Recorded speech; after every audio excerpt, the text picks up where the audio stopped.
কিছু ছাত্র মানে ছাত্র ছাত্রী নির্বিশেষে যে যে যে যে নিপীড়ন চালিয়েছে তার বিচার আসলে অবশ্যই হতে হবে। আমাদের শুধু কথা ছিল যে সেটি যেন আইনি প্রক্রিয়ার মাধ্যমে হয়। শুধুমাত্র আপনি এটি পরিষ্কার করলেন যে শুধুমাত্র ছাত্রলীগ, ছাত্র শিবির, ছাত্র দল বলেই তাকে ক্যাম্পাসে ঢুকতে দেওয়া হবে না, এরকম কোনো কিছুর ব্যাপারে আপনার সিদ্ধান্ত নেন। আপনাকে ধন্যবাদ।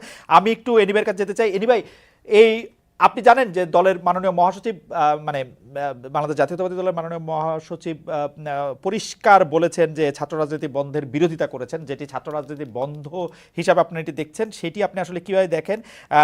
বৈষম্য বিরোধী ছাত্র আন্দোলনের যে স্পিরিট ছিল, যে দলীয় লেজুর যারা করছেন সেই সব থেকে ছাত্র রাজনীতিকে মুক্ত করা, তার সাথে আপনি স্পিরিটের দিক দিয়ে একমত কিনা? দুই হচ্ছে, আপনারা যখন ঢাকা বিশ্ববিদ্যালয়ের নেতৃত্বে ছাত্র রাজনীতির নেতৃত্বে দিচ্ছেন, আপনি আসলে আমারও নেতা ছিলেন, কারণ আপনি ঢাকা বিশ্ববিদ্যালয়ের ছাত্র তখন আপনার সংগঠন থেকে আপনি সবচেয়ে বড় পজিশনে আপনি ছিলেন, সেই হিসাবে আমাদের সবার সাথেই আপনাদের দেখা হয়েছে। তখন আপনারা ছাত্র শিবির ও ছাত্র সমাজের কার্যক্রম আপনারা ঢাকা বিশ্ববিদ্যালয়ে করতে দেন নাই, আপনারা বন্ধ করেছেন। এখন যে ঢাকা বিশ্ববিদ্যালয়ের ছাত্র শিবিরদের যে নেতাদের নামই বলা যায়, সবার আগে জেনেছেন, সবার আগে বসেছেন, নবনিযুক্ত ভিসি তাদের সাথে কথা বলছেন, তো সেটাকে আপনারা আসলে কীভাবে দেখেন? দুটি প্রশ্ন। একটি প্রশ্ন হচ্ছে যে বৈষম্য বিরোধী ছাত্র আন্দোলনের যে স্পিরিট ছাত্র রাজনীতি সম্পর্কে, তার থেকে আপনার স্পিরিট আলাদা কিনা? দুই হচ্ছে, শিবির আর ছাত্র সমাজ প্রকাশ্যে এসে সভাপতি ভিসিদের বৈঠক করা, সেটিকে আপনারা কীভাবে দেখছেন? দেখুন, আমি অ্যাডভাইজার নাহিদের কথাগুলোকে আমি একটু আগে যেটা উনি বলছেন ওগুলোকে আমি সমর্থন করেই বলছি। যারা হত্যা, সন্ত্রাস, রাহাজানির সঙ্গে জড়িত ছিল আইন অনুযায়ী তাদের বিচার হবে। আর যারা বিভিন্ন বিশ্ববিদ্যালয়ে ভাইস চ্যান্সেলর হিসাবে ছিলেন, এই ভাইস চ্যান্সেলর হিসাবে কিন্তু একটা অবৈধ সরকারের অবৈধ নিয়োগ ছিল, সুতরাং তাদেরকে এখানে নিয়ে আসা এটা আমাদের দায়িত্বের মধ্যে পড়ে না। আর আইন অনুযায়ী যাদের বিচার হবে, বিচারের প্রক্রিয়ায় তাদেরকে সেখানে মোকাবিলা করতে হবে। আর সাধারণ ছাত্ররা ঢাকা বিশ্ববিদ্যালয়ে বলেন আর বিভিন্ন শিক্ষা প্রতিষ্ঠান বলেন, তারা তাদের উন্মুক্ত ছাত্র রাজনীতি থাকাটাই উচিত। কারণ ছাত্র রাজনীতি যদি না থাকে তাহলে দুর্বৃত্তায়ন কিন্তু বেড়ে যাবে, এটা সন্ত্রাস, অত্যাচার, নির্যাতনের মাত্রাও বেড়ে যাবে। তবে আমরা যারা লেজুর ভিত্তিক ছাত্র রাজনীতির কথা বলার চেষ্টা করছি, আসলে লেজুর ভিত্তিক ছাত্র রাজনীতিকে আমরা ওন করি না। আমরা বাংলাদেশ জাতীয়তাবাদী দল, আমাদের একটা সহযোগী ছাত্র সংগঠন আছে, ঠিক অন্যান্য দলেরও সহযোগী বা অঙ্গ সংগঠন আছে।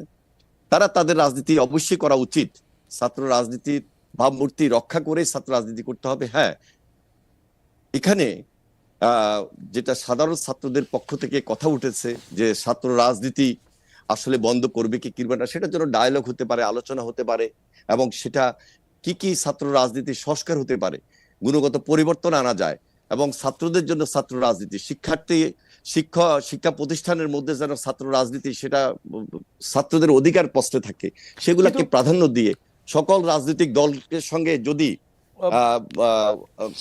আমরা ডায়ালগের প্রেক্ষাপট তৈরি করি। ইতিমধ্যে বৈষম্য বিরোধী ছাত্র আন্দোলনের যারা নেতৃত্ব আছেন তাদের সঙ্গে আমরা কথা বলেছি, আলোচনা হয়েছে। সেই আলোচনার পরিপ্রেক্ষিতে আমি এটাই বলতে পারি, তাদের নিজস্ব একটা থিঙ্ক ট্যাঙ্ক আছে, তারাও আলোচনা করছেন যে আমরা কোনোভাবেই ক্যাম্পাসে ছাত্র রাজনীতি থাকবো না, এই কথা আমরা বলতে চাই না। হ্যাঁ, ছাত্র রাজনীতির সেখানে অবশ্যই সচেতন হতে হবে, দায়িত্বশীলতার পরিচয় দিতে হবে।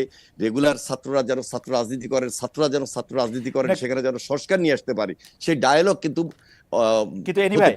এনিভাই, আপনি জানেন সবকিছু, কারণ আপনার আপনি প্রখর মেধাবী একজন মানুষ এবং আপনার মনেও থাকে, এখন তো আপনি রাজনীতি করছেন সেগুলো, কিন্তু আপনি জানেন যে বৈষম্য বিরোধী ছাত্র আন্দোলনের একাধিক সমন্বয়ক ঢাকার বাইরে সমাবেশ করতে গিয়ে বাধার মুখে পড়েছিলেন। কোনো ক্ষেত্রে অভিযোগ রয়েছে বিএনপি সমর্থিত ছাত্র সংগঠন, ছাত্রদল এসব ঘটনার সাথে সম্পৃক্ত ছিল। এই বিষয়টি নিয়ে কি আপনি কিছু বলবেন? আমি আপনাকে বলে রাখি, আমরা কিন্তু দেখেছি যে ছাত্রদল এটা অস্বীকার করেছে, কিন্তু এটা তো আমাদের মুখস্থ। এখন ছাত্রলীগ নাই এবং ছাত্রলীগের কারো এরকম সাহসও নাই যে এইগুলি আইসা এরকম বাধা দেবে। এগুলি যদি করে তাহলে এটা ছাত্রদলই করছে, এটা হচ্ছে ছাত্রলীগ নাই, আওয়ামী লীগ নাই, তাদের প্রেতাত্মারা আছে, তাদের অর্থ আছে, কড়ি আছে, এবং তারা সবাই কিন্তু হাসিনার মতো পালিয়ে যায় নাই, তাদের সবাই কিন্তু এই দেশেই আছে, এবং তারা বসে আজকে বিভিন্নভাবে ষড়যন্ত্রে লিপ্ত, দেশের বাহিরে এবং দেশের ভিতরে বসে। সুতরাং এটাকে কোনোভাবে আপনি উপেক্ষা করতে পারবেন না। আর ছাত্রদল কোনোভাবে এই সমস্ত ঘটনার সঙ্গে সম্পৃক্ত না। আমরাও দুই চারটা কথা এরকম শুনেছি, কিন্তু এই শোনার ক্ষেত্রে না, কিন্তু anyway আপনি আমাকে আপনি আমাকে এবং আমাদের কিন্তু স্পষ্ট anyway আপনি আমাকে বলেন নির্দেশনা এবং আমরা সহযোগিতা করেছি, আমাদের বিভিন্ন ডিস্ট্রিক্টে আমরা সহযোগিতা করেছি। আমাদের এই বৈষম্য বিরোধী ছাত্রদের ভিতরে লুকিয়ে থাকা কিছু কিছু দুর্বৃত্ত কিন্তু থাকার হয়তোবা চেষ্টা করছে, হয়তোবা এরা বৈষম্য বিরোধী ছাত্রদের নামে না, কিন্তু ষড়যন্ত্র করছে যারা করার। আমরা এই ব্যাপারে খুবই স্পষ্ট এবং আমাদের ছাত্র সংগঠন জাতীয়তাবাদী ছাত্রদল আমরা সর্বাত্মক সহযোগিতা করছি এই কারণে যে এই দেশের ছাত্র রাজনীতির ভাবমূর্তিকে আমরা পুনরুদ্ধার করব, এই দেশের ছাত্র রাজনীতি যেন থাকে এবং না, সেই কিন্তু ছাত্র রাজনীতি যেন এনিওয়ে আপনি তো এত চমৎকার বলেন, শুনতে ইচ্ছা করে শুধু, কিন্তু আপনি এটা বলেন যে আপনারা ছাত্র দলের পক্ষ থেকে কি এরকম কথা শুনতে পাচ্ছেন না যে আমরা এতদিন ধরে 15, 16, 17 বছর ধরে রাষ্ট্র ক্ষমতায় নাই, রাষ্ট্রের বিভিন্ন নিপীড়ন যন্ত্রের মুখোমুখি হয়েছে, এখন আবার নতুন করে ক্ষমতাটা বিশেষ করে তরুণদের বা যুবকদের ক্ষমতাটা আরেকজনের কাছে যখন যায় প্রকটভাবে, তারা সেটিকে আসলে সমূলে প্রথম থেকেই এটিকে উৎপাটিত করতে চাইবেন এবং সেটিতে আপনাদেরও নির্দেশনা চাইছেন যে তারা এটি করার জন্য? দেখুন, আমাদের যে বয়স, আমি যদি আমাকেই বলি যে বয়স, আমি নিজেকে এখনো তো বলি না যে আমাদের তরুণ পার হয়ে গেছে। ঠিক একইভাবে আমাদের ভারপ্রাপ্ত চেয়ারম্যান তারেক রহমান, তিনিও কিন্তু আমাদের